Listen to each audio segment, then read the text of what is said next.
So thank you, Marit. I hope you can all hear me.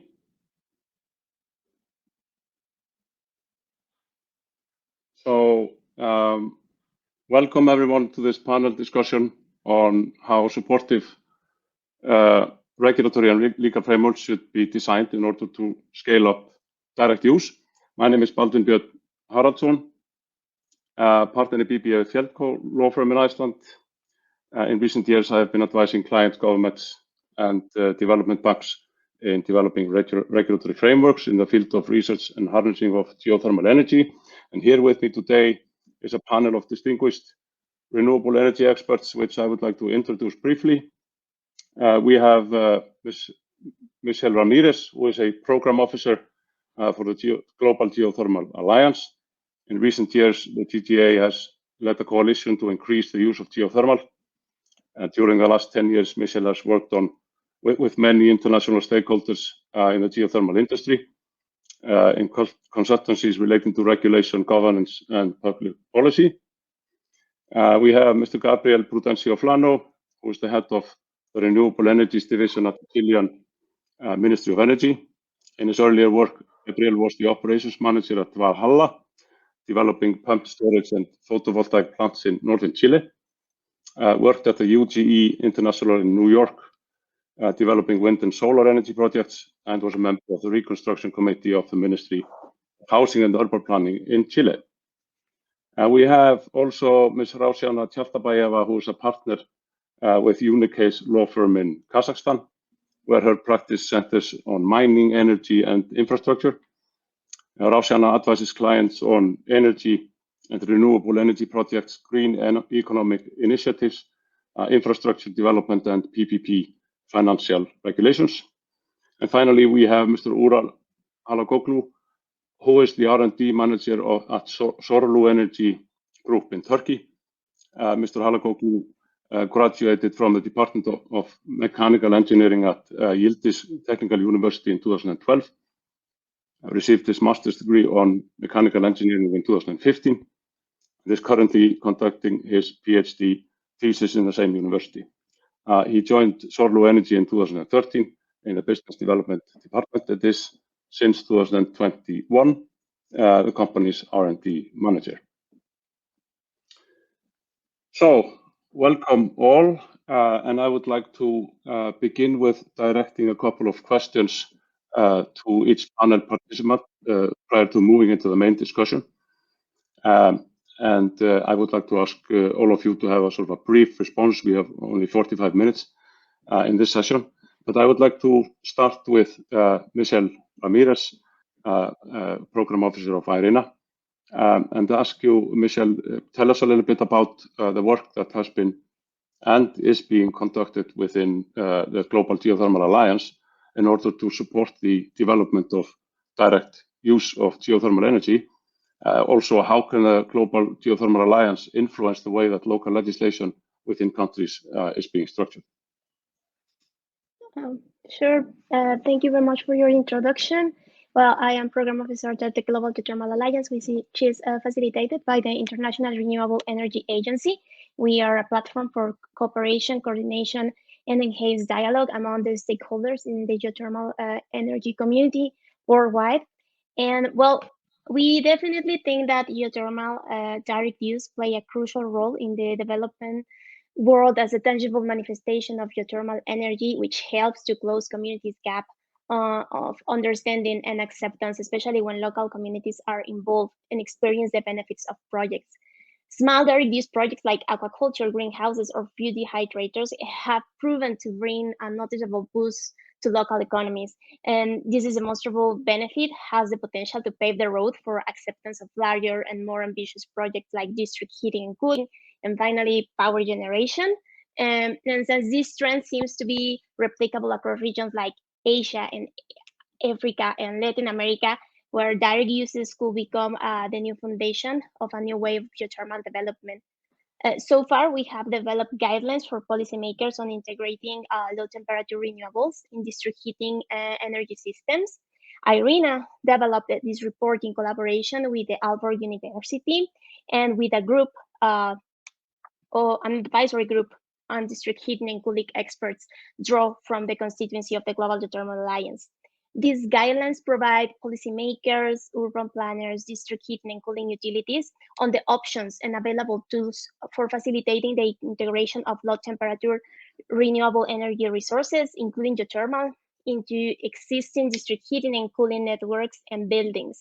The key topics addressed in this report include strategic planning, technical challenges and solutions on the integration of renewables into existing or new buildings and networks, and enabling regulatory condition, business models, and financing. And we are currently working on the report on agri-food and the potential for the geothermal energy sector in the agri-food industry, because we know that while the growth in renewable energy has predominantly centered around the power sector, its potential opportunities extend to end-use industries, which is particularly interesting for the agri-food sector and represents a significant opportunity for countries endowed with geothermal energy to harness this technology as a renewable full source. That will be my first intervention. Thank you very much. I'm pleased to be here with you.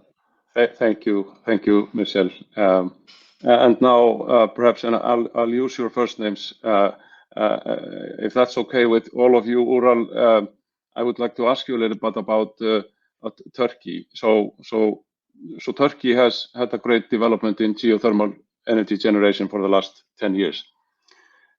It seems, however, that direct use has not developed in the same manner in Turkey. So what are the reasons behind this, in your opinion, and also perhaps the new feed-in tariff mechanism for electricity generation does not seem to be attractive for investors. So I'm wondering whether direct use applications could increase the profitability of these projects. So thank you, Baldwin. So first of all, I would like to thank the organizing committee of this event for their invitation, and I'm very happy to be here.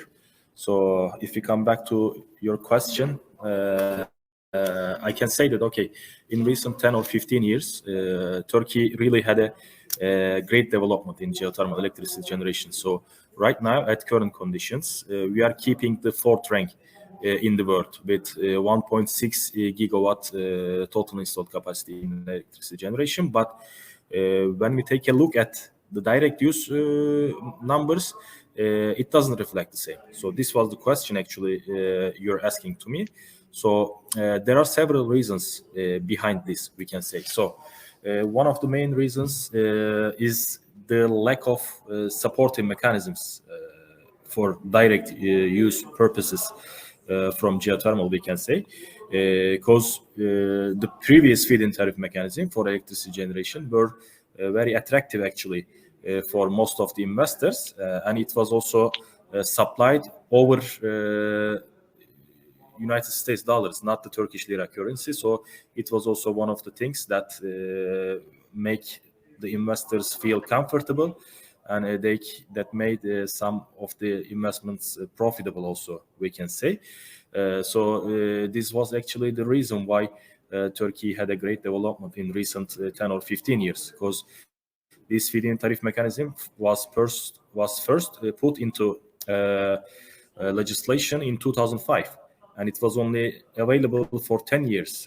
But then the government also extended it for 5 years more. But at the how can I say, at the end of this year's June 2021, this previous feed-in tariff mechanism was ended, and new feed-in tariff mechanism was put into operation, we can say. And this new feed-in tariff mechanism is being applied over Turkish liras, we can say, and also it's around half of the previous price. So these numbers doesn't seem attractive for most of the investors, and we still believe that Turkey really had a great potential.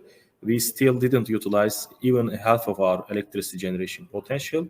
So to make further electricity generation facilities investments more profitable, we need to integrate some other utilization purposes from geothermal, not only the electricity generation, but also the other direct use facilities we need to insert. So this is actually something that I wanted to emphasize today, because if we could also see the similar supportive mechanisms and also feed-in tariffs for direct use, we as Turkey could catch the similar development and acceleration as we did in electricity generation, we can say. So we really need this opportunity from the governmental authorities to help us show again a great acceleration and development in direct use, we can say. So I believe that's the response to your question. Thank you. That's excellent. Thank you, Ural, and for your clear answers. And I will move on to Raushana. So a little bit about Kazakhstan. So as I understand, the studies have shown that Kazakhstan has great potential in low temperature geothermal resources, which may be suitable for direct heating purposes. But Kazakhstan has not been producing power from its geothermal resources.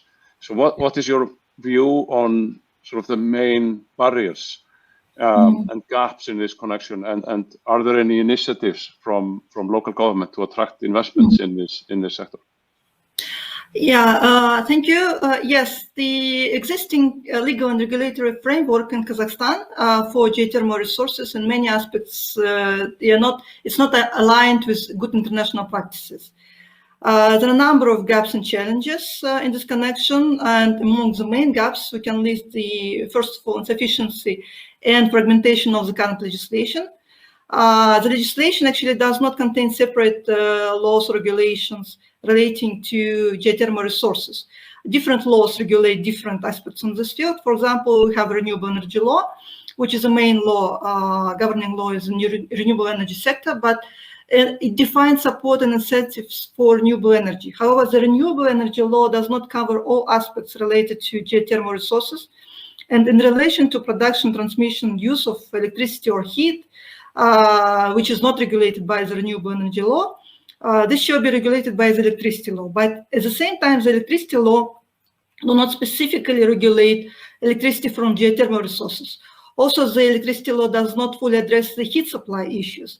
And currently, we don't have the separate heat law. So these issues are regulated under the electricity law. The question also arises in terms of the definition of the geothermal resources. There is a lack of consistency in defining the term itself, which leads to the misuse of the term and misunderstanding what actually is the geothermal resources. And also there are gaps in legislation related to licensing and permitting.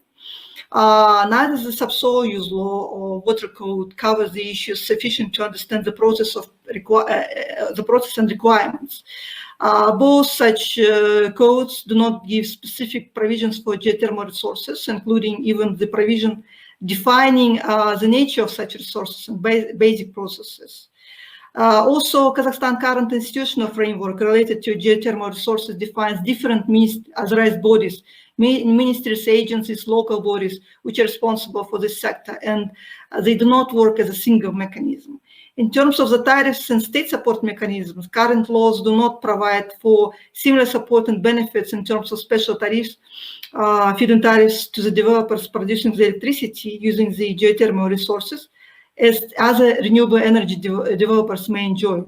For example, we have general benefits for wind, solar, bio, hydro, but unfortunately, since now there are no auctions, no PPAs for geothermal resources, so they do not, the auctions are not organized, so they cannot enjoy these benefits and support mechanism.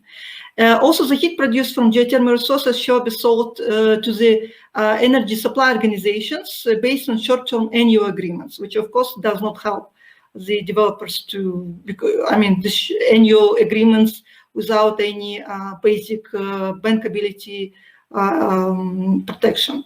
And also there are no special feed-in tariffs in this connection. And in terms of small-scale facilities, we have some the legislation does not provide sufficient support mechanism. We have certain measures it subsidizes, but unfortunately, such mechanisms they cover up only up to 15% of investment cost, assuming that the equipment was manufactured in Kazakhstan, which is usually not the case. So in practice, the subsidies are not provided actually. And in terms of how the government works in this connection, yes, I mean, for the past years, in terms of planning, we have certain planning to reach, for example, 50% of renewable energy in total energy balance by 2050, but this do not include indicators for geothermal resources.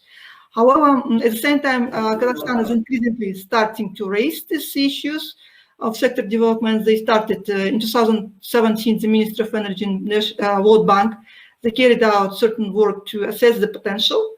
In this connection, also, the World Bank now is exploring how geothermal resources could be used as green district heating or promotes small renewable energy, small-scale projects. There are some associations in Kazakhstan which are now working on roadmap for conducting research in this field. Also, the ministry developed separate heating law, which actually will be also addressing certain issues related to renewable energy and, of course, geothermal potential. And this is like main developments in this connection from the government. Okay, excellent. So thank you, Raushana. I mean, there are obviously a lot of issues that need to be worked on, and you know, we are doing that also together. Thank you, Raushana, for this introduction. Moving on to Gabriel in Chile. So a question for you, Gabriel. I mean, Chile has been the standard bearer for geothermal energy production in Latin America. What is expected of Chile in terms of the development of geothermal direct uses, and what regulatory work is being done or should be done on direct use within the Ministry of Energy in Chile? Sure. Thank you for your question. And Chile, as you mentioned already, is leading perhaps the development of geothermal energy in the power sector or in large-scale production with a solar geothermal plant that we have installed in the north of Chile already. But there's definitely a lot of potential for direct uses in a smaller scale as well for geothermal energy. And perhaps you can separate that in the uses that you can have in more buildings or residential or commercial sector, and also in what you can do perhaps in the industrial sector. I think there are different point of view that you can address both in different ways. Chile, we launched recently a strategy about sustainable heat and cooling and how we can develop towards more sustainable uses of those energies. Perhaps, as mentioned before, Chile currently in the industrial sector, most of the heat uses come from the burn of diesel. And in the residential sector, most of the heat comes from the burn of non-modern, of traditional biomass or firewood. Both of them create important environmental issues, and we're in the process of transitioning toward more sustainable uses. And in that sense, geothermal energy is definitely one of the options that we see. It's not the only one, but one of the important options that we see. What can we do in order to boost the development of these technologies? I would group them perhaps in three categories or three main groups. One have to do in what have to work with information. A lot of times, this is about putting out there the right information for decision makers, for developers, for all stakeholders, so that you can make use of the opportunities that we have right now to make a right business case to implement projects that use geothermal energy. In that sense, we have put already out there a publication that basically has a price index for different technologies of heat pumps, geothermal heat pumps, so that people know what the market conditions are, and you have better information about prices of different heat pumps. We also are working on a map that will address the potential that we have for geothermal direct uses in different parts of Chile, and this potential is being worked with professionals from different areas, and something that we'll put in a digital tool so that everybody can basically click wherever they want to address the potential that they have, and you will have a first overview of what the potential is at that point. This, as I said before, is a lot of capacity building as well. It's a lot of information that we have put out there. Secondly, we have to also work around regulation. We can get into that deeper, but about what we're doing there. But so there's some general regulation and some local regulation that we have to work with, and we're addressing that as well. And third, it's important as well in how we can develop or boost some specific projects that will show us how you can lead the way towards this type of projects. In that sense, we're working with different institutions, especially with the World Bank as well, to actually address some specific projects, especially in schools in this case, how we can address this type of projects in schools, and from there learn as well for other places as well. We have also a bunch of programs like in Spanish, Ponle Energía tu Pyme, which is basically it's for small and medium companies. We co-finance projects of renewable energies towards transitioning to newer sources of energy. And basically from there, we expect to see as well some growth of this type of projects. In district heating, because of time, I will not get deeper, but we're also in a project with the Global Environmental Fund to boost also these type of projects. And of course, geothermal direct uses can be one of the sources of energy for those type of projects as well. So there's a lot to do, but I would group the work that we're doing in those three groups. Information, very important. Regulation, very important as well. And boost to specific projects that will help us to lead the way. Absolutely. Excellent. Thank you, Gabriel. And so now, I think in this first part of the session, we've been sort of touching on the local issues. But if we go now to the main part of the session, which is how do we act, what can we do, and how to do it in order to boost up direct uses. And I would like to start perhaps with Michelle, in building a regulatory and institutional framework that connects sort of authorities, bodies, and agencies. What is the best methodology to approach such a project? Thank you for that question. I recorded an on-demand session on the methodology that we applied in Mexico back in 2017. If you have 10 minutes, I highly recommend you to go and stream it.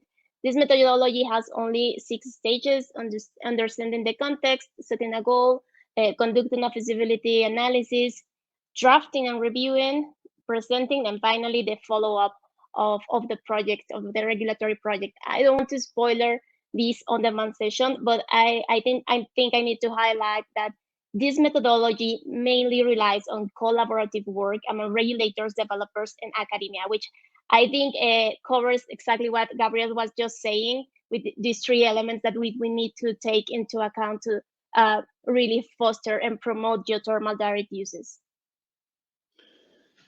Thank you, Michelle. Next, and also just to remind ourselves, we have 20 minutes left of the session. We have a couple of questions that we would like to discuss, or issues. We need to sort of try to find ways to explain. I know this is not a very easy sort of task to explain these issues in a short language, but we'll try. So. Perhaps next, if I could ask you, Raushana, what laws are needed to give priority to geothermal resource development, particularly when taking into account that direct uses should be promoted?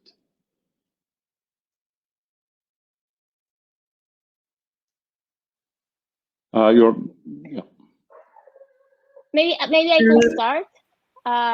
I think if I have to say on a specific regulations to prioritize when developing a law of guidelines for direct uses, I will say environmental and water regulations. But I also highly recommend to have this cross-sectional review of regulation in general. That's what I think we need to prioritize to make sure that we have a harmonized regulation. Because maybe as lawyers or regulators, we tend to focus sometimes in energy or law or mining. And I think an effective and efficient regulation for direct use needs to have this cross-sectional vision of regulation. Absolutely. And Raushana? What I can add, yes, I agree with Michelle. Based on the what I see in Kazakhstan and in the region as a whole, we have certain law which actually regulates the renewable energy legislation, but it's quite empty, just provide like basics. What we really need to understand how and really need to improve in this connection the subsoil use environmental legislation, because we see that they are actually lacking. They do not provide certain requirements, certain protections, certain procedures in connection with processes. So yes, I mean it should be cross-sectoral legislation. It should be particular sectoral legislation such as renewable energy, electricity, heating law. And of course it should be specific. Because, for example, the renewable energy law in Kazakhstan does not have this, for example, division between the small-scale renewables, direct use, or larger, or something like this. I mean, of course, it should be all, first of all, in this renewable energy law, separate law. And then the processes for certain permitting and other issues, they should be clearly defined in cross-sector legislation such as PPP, subsoil use, electricity, environmental legislation. I agree with Michelle in this connection. Thank you, Raushana. Perhaps over to you, Ural. So in a geothermal regulatory framework, focusing on direct use, for example, or with direct use provisions, how is it best to approach the rights and obligations of developers and authorities? And what's the importance of regulating these rights and obligations? I believe, of course, the regulation is a must in accelerating the direct use development in. Not also in Turkey, but also in other countries, I can say. As I have also stated before in the previous question, so the main reason why the Turkish geothermal electricity generation developed in recent 10 years was the clear and strict regulations that was set by the government in Turkey. So actually right now, these regulations or legislations are not available for the direct use purposes. So this is the reason why we are always saying that, okay, these new legislations or rules should be applied also to the direct use purposes in Turkey. So if we could manage to do this, of course, we will also have the same acceleration and development in geothermal direct use, because this is also important from the private sector involvement, I can say.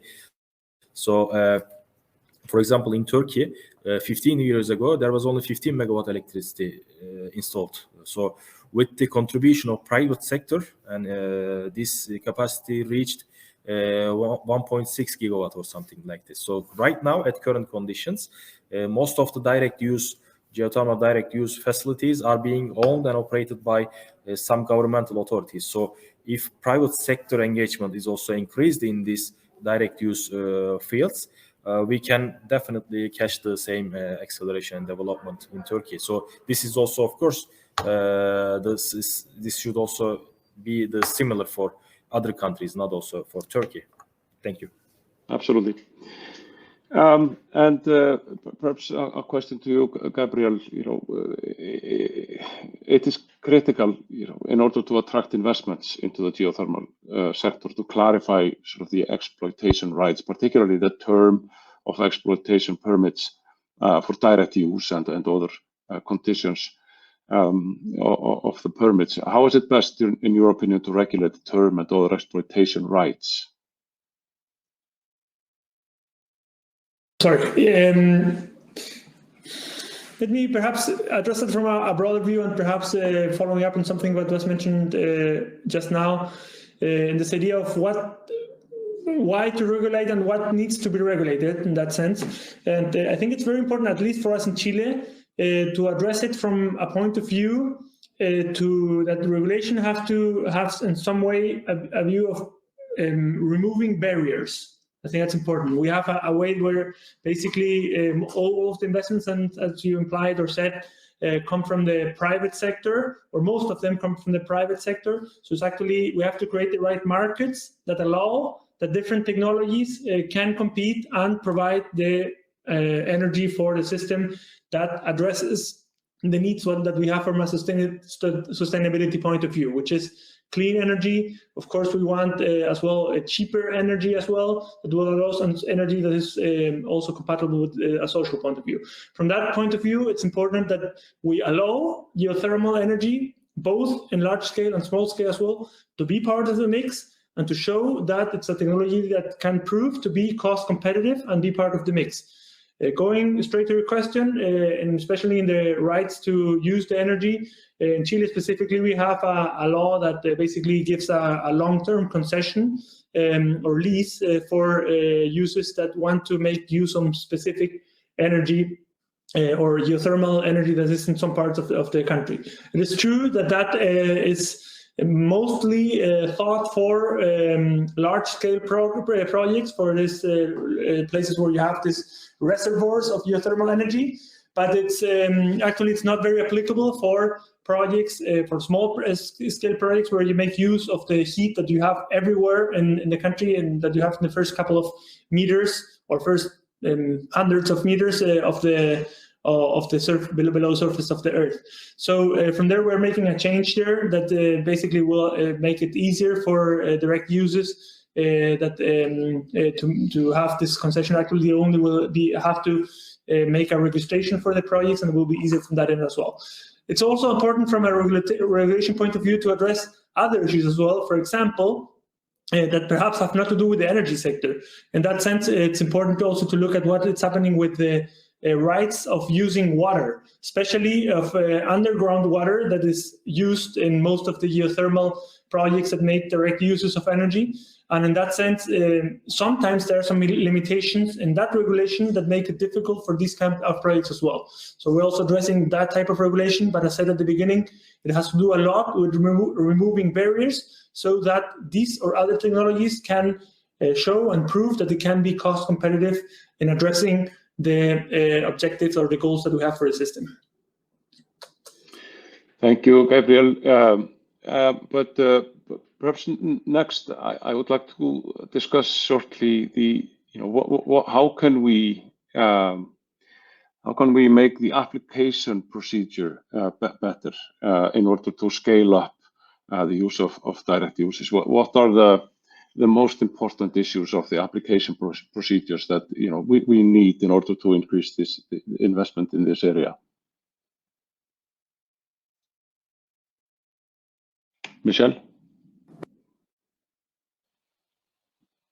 Thank you. Well, I think when it's a bid, if there's a bid involved, or if the regulation allows first come, first served authorization, the law must ensure that the regulation must ensure that only developers with financial, administrative, legal, and mainly technical capacities will be in charge of the projects. I think that's what is the most important, in make sure that whoever will be in charge of projects have these capacities, and that they can provide proof that they are in a position to make an efficient project in direct uses.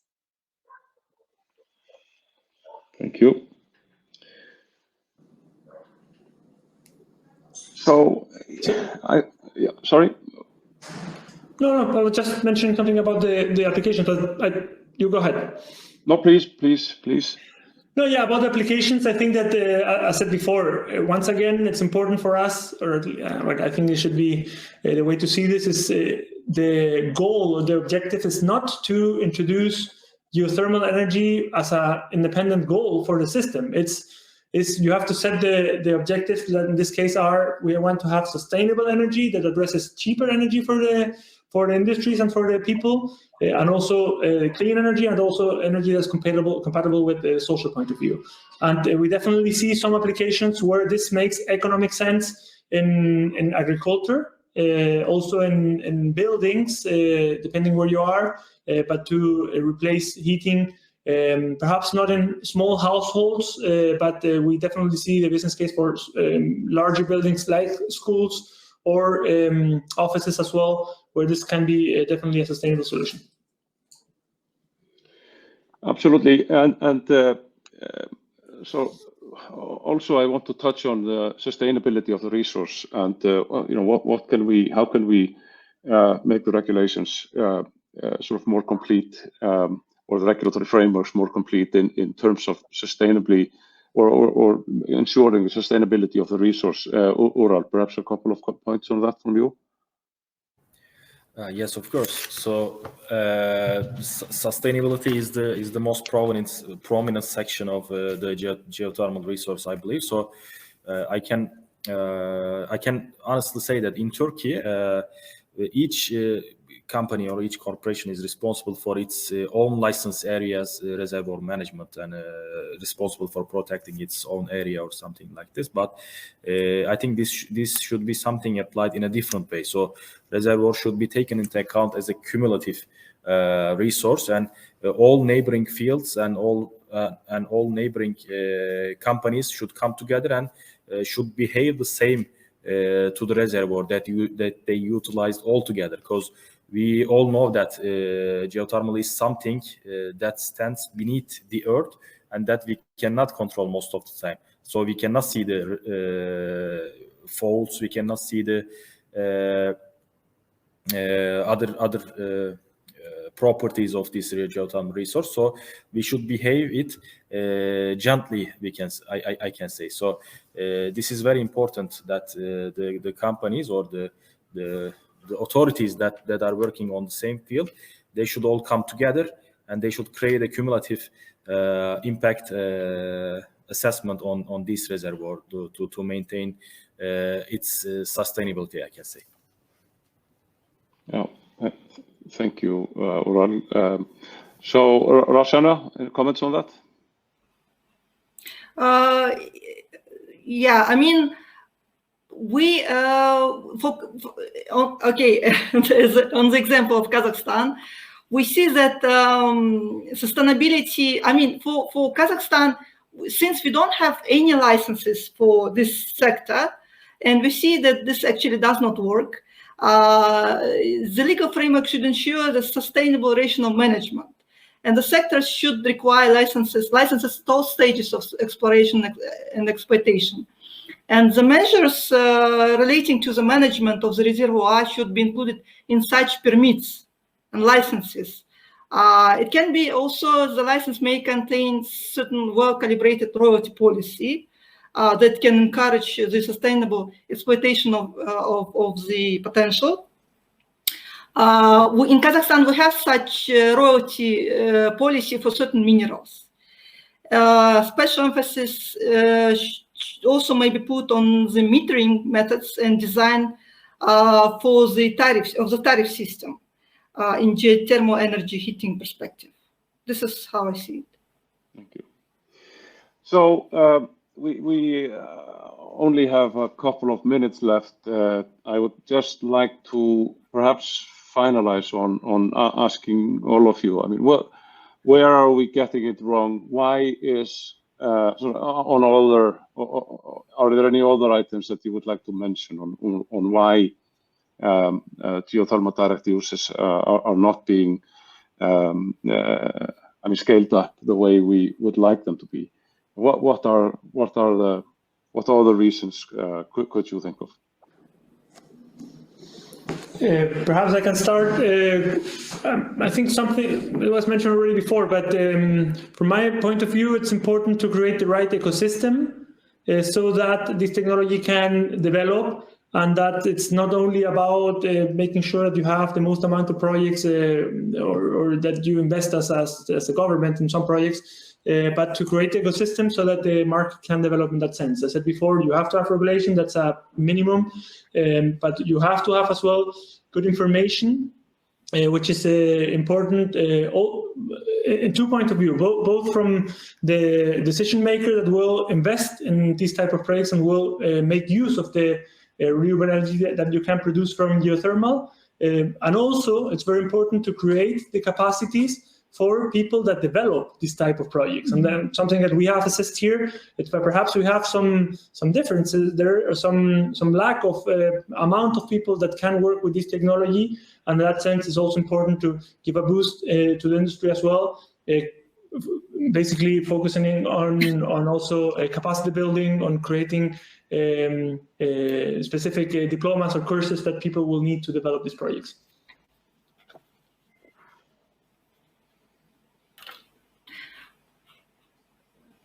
Anyone May I else? add something? Yeah, just to add for Kazakhstan, actually for these transition countries, we see that, especially on the example of Kazakhstan, Uzbekistan, Kyrgyzstan, such countries, we see that planning is something which is, and setting targets is something which actually moves the industry.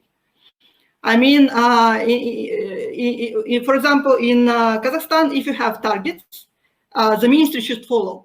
The ministry moves to change the legislation, to improve the certain support measures. Unfortunately for Kazakhstan, we don't have any targets or planning in this connection. So it's very important to have this established for Kazakhstan and for the regional countries to move fast in this direction. Absolutely. So I think that this sort of concludes our session here today. I mean, there's a lot of issues that need to be looked into, although I mean I've heard a lot of interesting points from you today, which certainly will help me in considering how best to create these legal and regulatory frameworks and to sort of speed up the utilization or direct uses. So I would like to thank you, Michelle, Ural, Raushana, and Gabriel for your very important input. And I think that we would then conclude the sessions, this session today. Thank you very very much. much. Thank you. Thank you. Thank you all. Thank you.